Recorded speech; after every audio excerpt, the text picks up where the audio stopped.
Good evening and welcome to another episode of the What a Man podcast. I, of course, am Ty Nichelle, and joining me tonight is Mr. Mike the Model. Mike the Model is a model, he's an actor, he's a chef, and you're what else? I don't know, I'm a jack of all trades, I guess. So before we get started, I wanted you to go ahead and give yourself a brief introduction. Let them know who you are. Yes, how y'all doing? I'm Mike the Model from Staten Island, New York. I'm a male model, actor, and a brand ambassador for Black-owned clothing brands. Oh, okay. So, again, welcome. Thank you. Thank you for joining me this evening. Yes. So, how long have you been modeling? I've been modeling for 5 years. For 5 years? Yes. Okay. And then also you said that you were an actor. Yes. And how long have you been doing that? I say 2 years now, 3 years. 2 years. Yeah. And so we are friends on social media. Yes. And I saw that you were in a few Tyler Perry movies. Yes. You were also in BMF. Yes. So what were those experiences like? I love working with Tyler Perry. He's a humble soul. You know, he feed us good. We get to talk to the celebrities. But BMF was like a party. It's like I was getting paid to party. That's what it basically was. I was a record label executive, a strip club goer. So yeah, BMF was like, I think that's the best show I ever shot with. So did you get to meet 50? I met 50 back in New York, but I seen 50 on set a couple times. They don't really let you talk to him, but I got to see him. But I got to talk to 2 Chainz, got to talk to Neo, Little Baby, Little Meech, Da Vinci. Okay. So I got to talk to the cast. Okay. So when you were on the set of BMF, Yes. We know because they all played out on social media. It was a little chaotic, between 50 and Lil Meech or whatever. But how was it on set working with them? It was very professional. 50's a very professional dude on set. Little Meech, I would never say nothing bad about him. He's still young, but from my experience, he likes to smoke a lot. Yeah, I just feel like he was in the trailer smoking more than he was on set acting. So I kind of think that hurt his career a little bit. Okay. Yeah. So when you get those types of roles where you go and you be in the background and stuff like that, like how does that play out? Like, do you have an agent that calls you and says, hey, I got this thing, and how does that go? So no, I don't have no agent yet. I'm working on getting one now. But basically, like, if you know people, you could build a relationship. So I build a relationship with the casting directors, like the lady or the man that books actors. I build a relationship with them. Hey, Mike, would you like to be a strip club goer? Would you like to be a record label executive? They offer me the role, and if I like it, I'll take it. He'll tell me to pay, what I got to do. So you can go in his background and move up to like a lead actor or a cameo. It depends on what you into. If you're into the role that you get offered, so you build a relationship with the people that books people. That's how that goes. Has there been any roles that you ever had or were presented to you and you was like, I don't want to do that for whatever reason or another? Yes. Yeah. What were those roles? Yeah, don't judge me when I say this, but yeah, I got offered to dress as a transgender. Okay. But I don't get down like that. That's not my cup of tea. I have family members that's gay, but that's not me. I can't act something I'm not. So I got offered a lump sum of money, and then when I read the email, I'm like, nah, I'm not doing that. Wow. Yeah. Okay. Because that's what they call selling your soul Yeah. in the industry, right? Yeah. Okay. So I had another guest who he did music. Okay. So we were talking about all the stuff that's been exposed and that's going on in the industry now. So one of the questions that I did ask him, what I'm going to ask you is, when it comes to your acting and even your modeling, because some photo shoots look away or whatever, what's your boundary? So we already said the transgender, that's definitely out of question. Yeah. But what else is your boundary? What you will absolutely say no to? So basically, like any gay stuff, I'm not being in a sexual position with another man. I'm not kissing a man, and I'm not using no drugs. Oh, so, okay. Yeah, drug abuse and anything that's gonna assassinate my character. I let them know. I had to drop a couple roles because of that. Okay. So I got offered lead roles, but then they didn't tell me what kind of role it was until I got to set. Okay. And I said, you should have let me know because there's certain things I'm not doing for a paycheck or a role. Okay. So yeah, my boundaries is basically like doing things that's gonna assassinate my character. So in this industry, yes, does that hurt when it comes to you getting bookings, or does it kind of like push you to the back burner, or is it pretty much the same? Or they just put you in a category like, no, he won't do this. Let's not consider him. So like I tell my friends on social media that you can get blackballed from certain companies if you turn down certain roles. Mm-hmm. So like when I turned down the gay role, I stopped getting booked from that certain company. Okay. Because I just want them to respect who you are as a person. And with this industry, they want to see how bad you want it and what you're willing to do for a bigger bag of money. Okay. I got 2,000 right now, or I can make you 20,000. Mm-hmm. But if you want this 20 G's, you got to do this. Mm-hmm. So it depends on, you can't get blackballed for turning down certain roles. And is it the same as like the industry blackballing? Like, like nobody will call you, or is it just with that company, or do they spread the word like, hey, don't call Mike because he won't do this, that? Does it work like that? Yeah, it does, because Atlanta is big, but as far as the industry is real small. A lot of the directors know each other. A lot of directors go to lunch together, go to premieres and party together. So it depends on what agency you dealing with. They will talk and be like, yeah, I offered Mike to do this, but he said no. So be careful. I had directors come to me like, hey, I heard about you, Mike. You work good. But he said, be careful because certain roles Mike's not taking. So, yeah, they do talk because the film industry is real small in Atlanta. So you're from New York. Yes. So I already know that you got that Dungeon Dragon in you. So, so I already know. I know that already. Yeah. So when people come to you with stuff like that, is it hard for you to maintain your composure, or do you just want to just be like, you know what, I don't need this shit. You know what I mean? Yeah. Like, or do you just humbly just take it on the chin and say, well, you know what, it's cool because I'm not selling myself for a bag. Yeah. So I'm a real down to earth, humble individual. When it comes to this, my career, I will always be professional, whatever the situation is. So like when I get offered roles like that, I say, hey, it's not my cup of tea. I gotta decline respectfully. So I always, because no matter if they don't like it, they're gonna respect that I was humble and professional. They would never say, hey, Mike got a character, he got mad because I asked him this. No, I ain't gonna do that. Because this is my career. So I'm going to just talk to you professionally, professional manner, let you know, nah, I'm declining that. But if there's anything else, let me know and we could talk some business. So you said that, because I did see that you, like you said, you worked on some Tyler Perry productions. Yes. And what were they? I know Beauty in Black was one. What was the other one? Divorce in the Black on Amazon Prime. Yeah, I'm in that movie. Got my first cameo.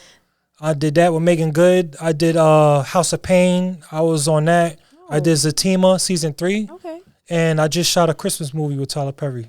Okay. And not Beauty in the Black, y'all. Sorry, it's Divorce. No, I did do Beauty in the Black. I did one episode. Did you? Yeah. Really? Yeah. Okay, so tell me about that. So it was fun, but I stopped going because, it got a little weird on set. So not for me, but it's just I don't surround myself around things that I'm not into. Okay. So like, I don't judge nobody. Okay. You know, that's God's job, not mine. But if it's not if I don't get down like that, I'm not going to put myself in a position to be around that. Yeah. So, I did one episode, Beauty in Black, and then I just like, nah, I'm good. Okay. So you know where this is going, right? Okay. So you said it got a little weird on set. So is it weird like drugs weird or sex weird? So basically like I was a strip club goer, but then it was like I was a strip club going BMS. I'm like, oh, that's what's up. I'm gonna go throw money at strippers. Cool. But when I got there, it was like on one side of the room was women, naked women, and then the other side of the room behind you was naked men. So they wanted you on the man's side. So I'm just like, I don't know what Tyler Perry got going on, but I guess he called a bisexual strip club. He want to try something new. But I'm just like, I don't know how I felt about that, to be like around naked men and naked women in the same room with me. So I don't know. That's interesting. Yeah. Because, okay, it's a lot of Tyler Perry talk going on right now. Yeah. You've worked with him in certain capacities, and now that you're bringing up this idea that he had, how do you feel about the allegations? Like, people ask me, like, Mike, do Tyler Perry really get down like that? So I never seen him do anything weird. Like, every time I seen him, what's up, Mr. Perry? How you doing? Hey, how you doing? He was professional to me, but when I see the allegations, I can't judge or comment on something I don't see for myself. Right. So whatever he does behind closed doors, I don't see it, because I don't go to his house, or I don't be at the premieres. I go there, yo, my job today as an actor, do this role, go home, say what up to him, talk to him. But yeah, when I see the allegations, I just pray for him. Like, I don't know. So I don't know. A lot of people been in my ear about it, but I'm just like, I'm just here to do a job, do my acting, go home. Right. Yeah. So with you having that experience, that club experience, have you had anything after that from as far as a Tyler Perry production? Yeah. Okay. That's why I will always be grateful for Tyler Perry, because he gave me my first cameo on the movie. Okay. That movie, Divorcing the Black, the first week, over 93 million people watched it. Right. So 93 million people saw my face. And that's when I went to like BMF, Tulsa King, Fight Night with Kevin Hart, Taraji. So doors started opening for me, and because of the Tyler Perry film. So I will always be grateful for that. So yeah, I just got a lot of calls. So out of the two things that you're doing, modeling versus acting, which one tips the scale more? I think I like modeling more, because I got more control of my career in modeling. Okay. Acting, it's like when you're an actor, it's like other people have control of your career, because you go to set, they tell you, I want you to do this, I want you to act like this, and they have more control over your career than you do. As a model, I could just do photo shoots and clothing brands, do a fashion shows. I got more control of my career in modeling. So you said that you're a black clothing brand ambassador. Yes. What are those brands? So Basan Way, they from Chicago. Black Sheep, they from Houston. Ambitious Mind from Memphis. So basically, when I be on social media, I network with different black-owned clothing brands. Like, hey, you got I see your clothing brand's dope. Let me model your clothes and get it featured in the magazine. So I build a relationship with you, and then I try to become a male model for your clothing brand. Okay. And how's that going? It's going good. It's going great. I got a lot of photo shoots coming out.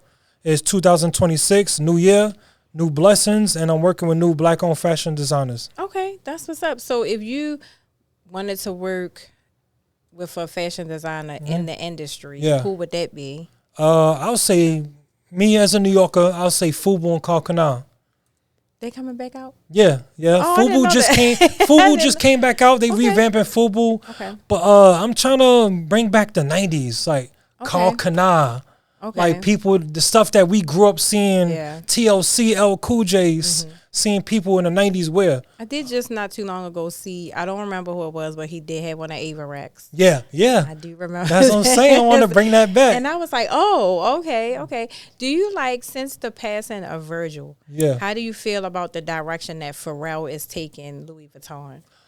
I think it's kind of good, because like, I love that we could get in them type of rooms and then change the narrative. So I love that. I love that. I love that, and I support that 100%. That's what we need to do. So that's what I'm trying to do with Polo. I'm trying to get in contact with Ralph Lauren and get more urban models in the door with Ralph Lauren. Okay. So hopefully Pharrell could get more of us in there. So hopefully that will happen. So I wanted to switch the conversation just a little tiny bit from your work life to your personal life. Yes. Number one, I wanted to say congratulations, because I saw that you're going to be a father. Yes, thank you. And when will we be getting the baby? The doctor said August. Okay. So August, yeah, it's gonna be a Leo like me. Yeah. Well, it depends on what part of August though. Yeah. Because if it's at the end, it's gonna be a Virgo. So. Just like his dad. Yes, Team Virgo. Let's go. Yes. So I know, of course, everybody wants a healthy baby, but what do you really want? As far as like sex, I want. I was thinking a daughter, but then I was like, I want a son. I want like a little me running around because this is my first child. I want to make sure my child don't have to struggle like I did growing up. Okay. So I want a little me running around. And so another thing that I wanted to ask you about that I saw that I was shocked. Yeah. You tagged worst ex ever. Ooh. Yeah. So let's get into that. Yes. You were in a relationship. Yes. And from what I saw, you can correct me if I'm wrong. Yeah. She tried to kill you? Yeah. Why? So basically, like, she was real controlling, and I didn't realize she was addicted to cocaine until I moved in with her. Because I used to drink. Like, I quit drinking after Thanksgiving. So, she used to drink we used to drink together, go on dates, do what we do. But then when we moved in together, that's when the cocaine came into play. I never did cocaine, but she used to do it like, hey, baby, you want some? I was like, nah, I don't do that. But she used to do it, but I would never judge you for what you do. If you're my woman, I'm going to try my best to get you off of that. But, yeah, so she got real controlling, and the drugs took a toll on her, and I got slashed in my back with a box cutter when I tried to leave. I had to get 40 stitches in my back. I saw that. Yeah. I saw that. And then I also saw, again, correct me if I'm wrong, she tried to kill her ex. Yeah. I got in contact with her ex because of my situation. That's crazy. I said, that's God. That's crazy. And then he was telling me she did the same thing to him. So I'm just like, wow. And I try to tell people it's not always a man abusing a woman. There's women out here that do abuse men, but they don't talk about it because they feel like the female is more vulnerable. Women don't hurt men. So I'm just like, nah. I'm one of them victims that show you that all men are not abusive. So besides her being controlling, like was she always abusive to you? Like, did she hit you? Like, or was it just the control? No, she was real short, so she used to throw things at me. Okay. Like, it's just funny, but it's crazy. It's crazy. Like, somebody get mad and just throw something at you. Like, it was a toxic relationship, and it didn't make me no better because it made me drink more. I was thinking drinking could help the stress, but it didn't help. It only made the situation worse. So when women are in these relationships, people always say, well, why don't you just leave? And me being in an abusive relationship at some point myself, people have to know that it's not easy to leave. They have to know that. Yes. So you're a man. Yes. Are you willing to say that it wasn't easy to leave? Yeah, it wasn't easy. Cause first I'm not even from out here. So I really had nowhere to go. Okay. So if I leave, where I'm gonna go? I got furniture sets. I got flat screen TVs, PlayStation. I got clothes. Where I'm taking all of that? So is that what kept you with her? Just the fact that you didn't have anywhere to go? Or did you think that you could fix her? Yeah, I prayed. I said, maybe if I pray, it will get better. But my mother always told me that it's only gonna get worse. It's only gonna get worse. If you're trying to help somebody and they don't want to help themselves, it's not gonna get better. So people say, "Oh, you should just left," but it's people that say that honestly never been in that situation. Yeah, absolutely. So it's not easy to leave an abusive relationship. But once you leave, you know how that feels, and when you get in your next relationship, you're not gonna be an abuser because you know how that feels to get abused. So when you got into your next relationship, which I would assume it is the woman, the mother of your child. Okay. Yeah. So when you got into the next relationship, did you bring any of that with you? Like, did you have like relationship triggers or, or did you constantly like kind of like, I want to love you, but like, did you go through any of that? No. So basically, I always say whatever relationship you in, or no matter how many you get into, communication is key. So if you're my girlfriend, I'll let you know what I've been through. So hopefully you could take what I've been through and don't use it against me and say, hey, I'm not going to do that to babe because he been through something and that might trigger him. Right. So that's when communication come into. So when you explain to me what you've been through, I know what triggers you. So I know what not to do. So communication helps you get into a healthier relationship with what you've been through. So how long were you and her together before she tried to kill you? Pace, I say 6 to 8 months. Okay. Cause we didn't like me. Like I don't like move in with a chick immediately. I try to get to know you first. If we've been together for like a year and I'm rocking with you, I just come up with like a budget plan how we could save money. Let's move in, go half on bills. You pay this, I pay this, and get our money up, stack it together. Yeah. So I'd say like 6 to 8 months. Wow. Yeah. Because I saw that big gash in your back. Yeah. So how did an experience like that change you as a person? Because I know that going through something like that, it has to change something. Yeah. So how did it shape you going forward? It shaped me to stop drinking alcohol. Stop drinking alcohol. Because I had to get 40 stitches in my back. I couldn't take a shower for 2 months. Couldn't lay on my back or bend over for 2 months. Wow. So when I went through that, the doctor told me if she would cut me a couple inches lower, it would hit my spine. I would have been in a wheelchair, paralyzed for life. So with that situation, the first thing I think about is alcohol. Because if it wasn't for alcohol, I wouldn't even been in that situation. Because I was so drunk, I wasn't stable enough to leave. I just stayed and then just got worse. And what happened to her? I guess she got arrested, but they asked me, do I want to press charges? I said, no, I just want to leave. So I left all my furniture, left all my clothes, I left everything, and I just left. Now, that's interesting because now I know some of us as women, we do it because we don't want to, Yeah. But she almost killed you. Yeah. So even with that, like, what was it inside of you that just was like, nope, I still don't want her to go to jail. Yeah. I just want to go. Yeah, because I don't know. I think it was God talking to me, like, pray for her. Don't hurt her. Don't fight her back. Don't attack her. Just pray for her and move on. Because at the end of the day, I'm not your enemy. I never was your enemy. Right. So even if you have that in your spirit, that's between you and God. I did my part. I prayed about it, gave it to God, and I'm just going to move on my life and pray you get the help you need. So I said, no, I don't want her to go to jail. I want her to get help. So. Do you think she got any help? I don't know. That you know of? No. I don't know. Hope so, but that's just the past is past. I'm thinking about the future and where I'm going.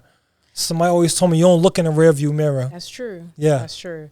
So, well, thank you for being vulnerable enough to share that, And if you could, because that's such a situation, because I'm just picturing your back. Yeah.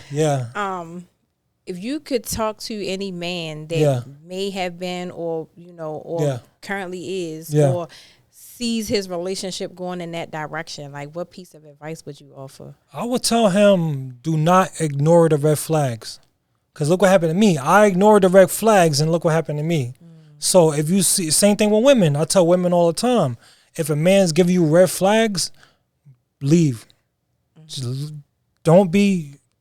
pay attention.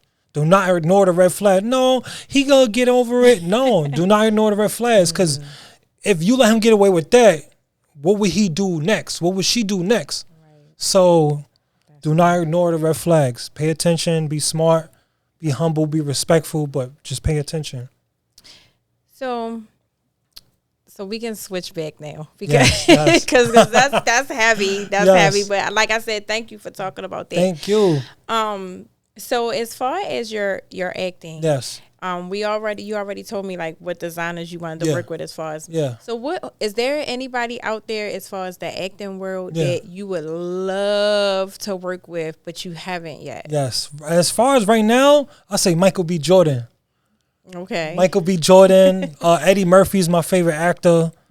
Michael B. Jordan. I would love to work with Terrence Howard. I met Terrence Howard, but it was like in and out. on fight night. I didn't get the chance to talk to him. Terrence Howard, Michael B. Jordan, Eddie Murphy, Cat Williams, because we got the same birthday. So, yeah, I would like to work with some GOATs. Dave Chappelle. Yeah. Okay. Did you see the new Dave Chappelle stand-up? Oh, my God. Did you enjoy it? I loved it. Yes. Yes. So funny. So hilarious. Oh, my God. What about, did you watch The Reckoning? Yes. What's your thoughts on that? I'm from New York, so of course I watched it. But it's like growing up in New York, everything that was on that documentary, we heard about the stories growing up.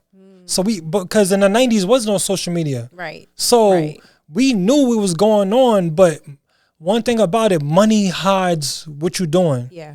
So it was just, we already knew what was going on.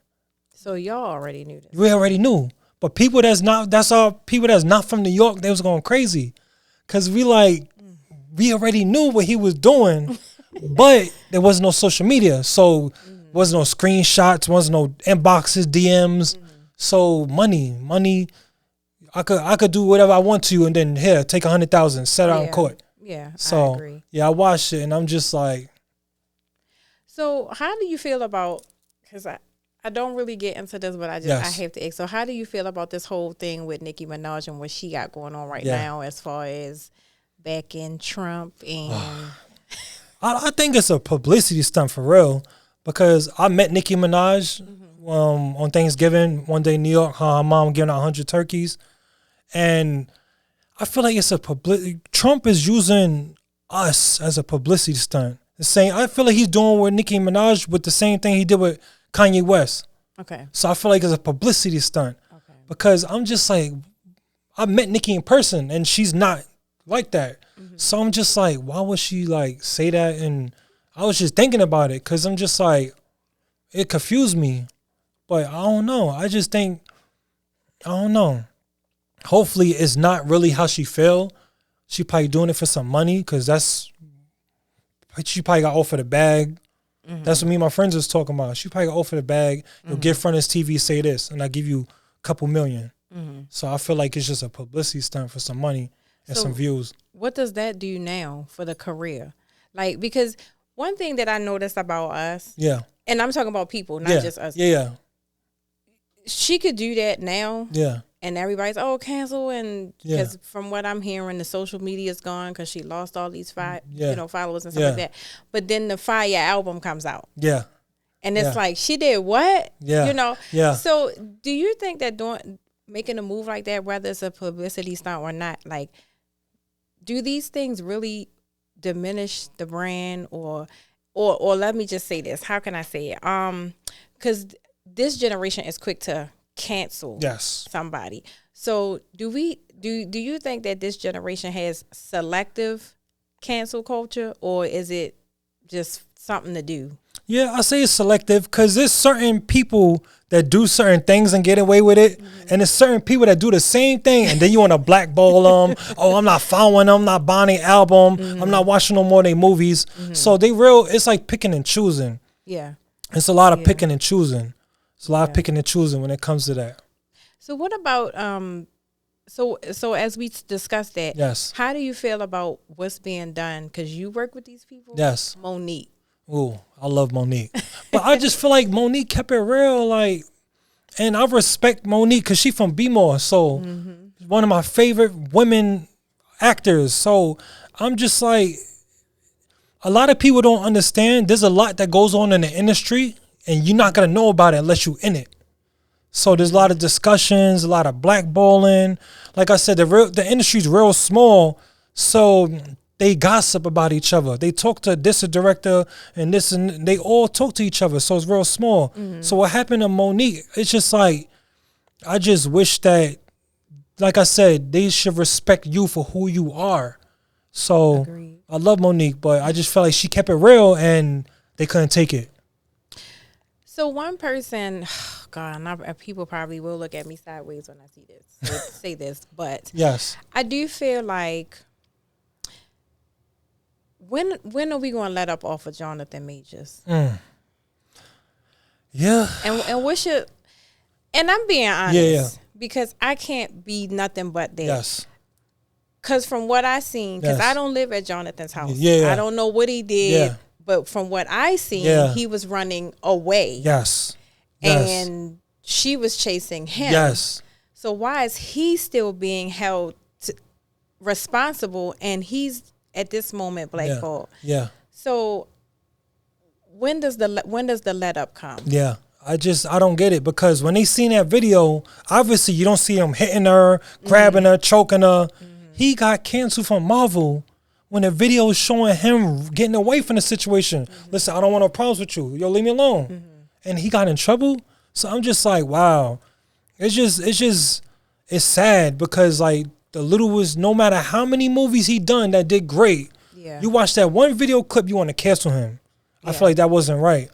And I just feel like the truth is going to come out sooner or later.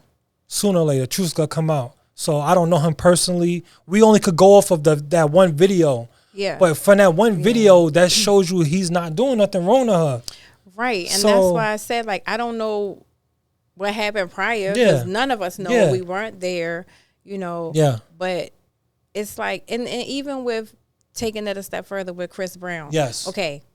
Let me look over here and say this. Yes. I do not condone men hitting women. Me neither. I do not. Yes. But we weren't in that car with them. Yes. We don't know what happened. Yes. And I just don't understand. If Rihanna has let it go, why we can't let it go? Yeah, that is true. Yeah, I don't respect men that hit women. Either I was raised not to put your hands on a woman. And my mother even said that you're going to find some women that's going to put their hands on you. But the best thing to do is to walk away. Walk away, because one bad decision could cost you your freedom. Right. Because they're going to listen to a woman first anyway. Right. Because she's a woman. So we wasn't there with Chris Brown. And I just feel like, just let it go. That's between them two. Give your opinion. That's cool, freedom of speech. But let Rihanna and Chris Brown dig that and put that in the grave, not us. Right. But you know, social media, they always got something to say. I know. But I like it because he does so well without. So that's another thing. If we looking at Chris Brown and he does so well without the industry, without their promo, without their sponsorships and stuff like that. So why is it that he can do that, but someone like a Monique can't do that? Yeah, that's what I'm saying. One thing about the industry is a lot of picking and choosing. It's a lot of picking and choosing. That's what I'm saying. Chris Brown is popular. Not saying Monique's not. Right. But Chris Brown is one of the hottest things out right now. So they're gonna, okay, it's just Chris Brown, let it go. But if Monique do it, she's a GOAT. Oh, who's this woman? And let's blackball, let's cancel her. So that's what says a lot of picking and choosing in the industry.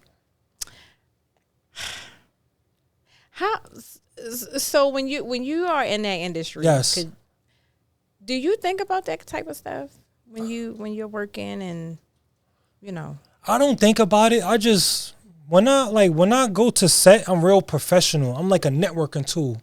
Like when I go to set, I'll shake everybody's hands, take pictures of people, give me an Instagram, give me a Facebook. I'm more focused on building relationships. Okay. I'm gonna build a relationship with you because, like I said, the industry's small. I'm gonna see you again. Whether I see you at a premiere, see you in the mall shopping. Hey, I met you on the podcast. Oh, how you doing? Mm-hmm. So I'll think about networking. I don't think about none of the negativity. I always go into set with a positive mindset and leave with a positive mindset. Well, that's good. Yes. So one thing that we talked about before we came in was that you told me that you are a chef. And I like cooking too. Yes. So tell me about that. Like, is that just something that you do, for work, or is that also a part of your talents? Like, do you do catering? Yeah. Like, okay. I was always thinking about doing catering, but I'm so busy modeling and acting, I never got into it. Mm-hmm. But my mom, she always had me in the kitchen as a kid. Because she said, one thing I'm going to teach you how to do is cook, because you can never go hungry. Because fast food is not even good for you. Mm-hmm. So I'm going to teach you how to just take this and survive with it and make that one-day meal into 3 days. What's your favorite thing to cook? My favorite thing to cook is something called a pineapple bowl. It's a Caribbean dish. Okay. So yellow rice, chicken, broccoli, carrots, pineapples, and cheese inside of a pineapple. Yes. That sounds interesting. Yeah. Pineapple bowl. So if you had to choose out of those things, I know you said modeling is really your thing. Yeah. So let's just take modeling away. So they said no more modeling, Mike. No more modeling. So now we got chef and actor.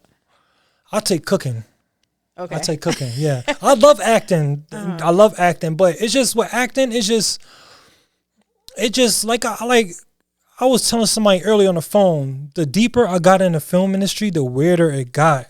So I like to control my career, make decisions. So cooking and modeling, yeah. So weirdness aside, yes. Which show would you bring back? So it's got to be a show that's not on anymore, and it could be anything. It could be a movie, a show, a sitcom. So if you had to remake something, with you in it, what would you remake, and what would be your ensemble cast?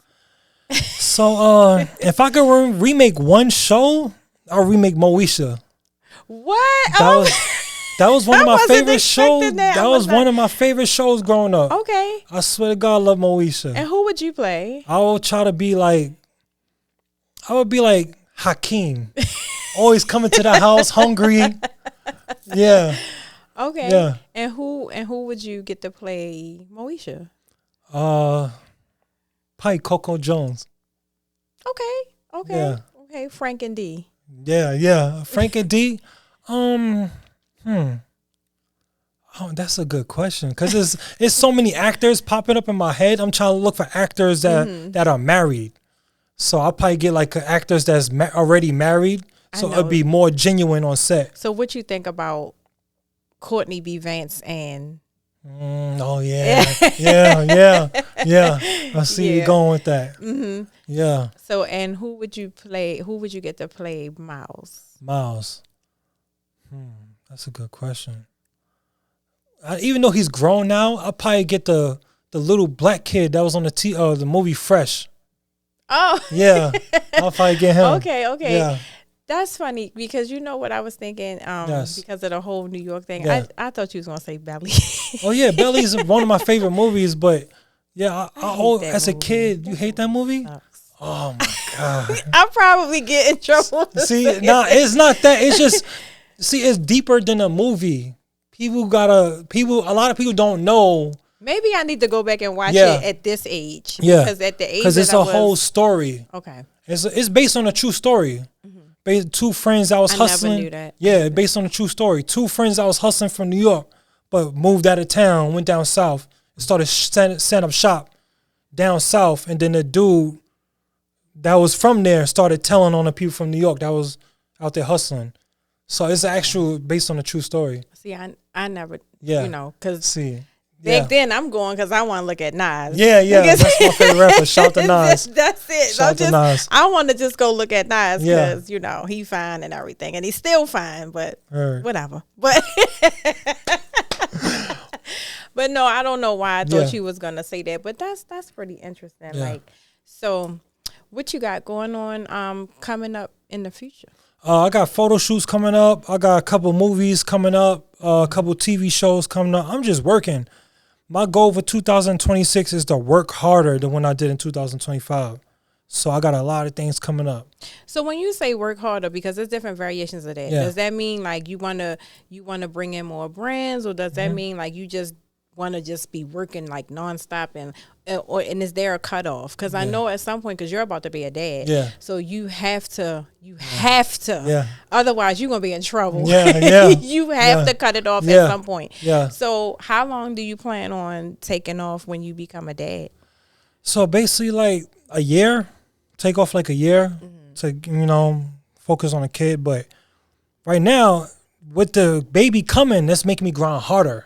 Okay. So as far as grinding harder, I mean like more podcasts, more interviews, get my face seen more TV shows, more movies, more photo shoots, just to keep working as far as like keep building my portfolio and my career. That's what I mean when I mean work harder. So we talked about the dark side of a relationship. Yes. So quite naturally, you are in a better relationship. Yes. You're about to have a baby. Yes. I would assume marriage is somewhere down the road.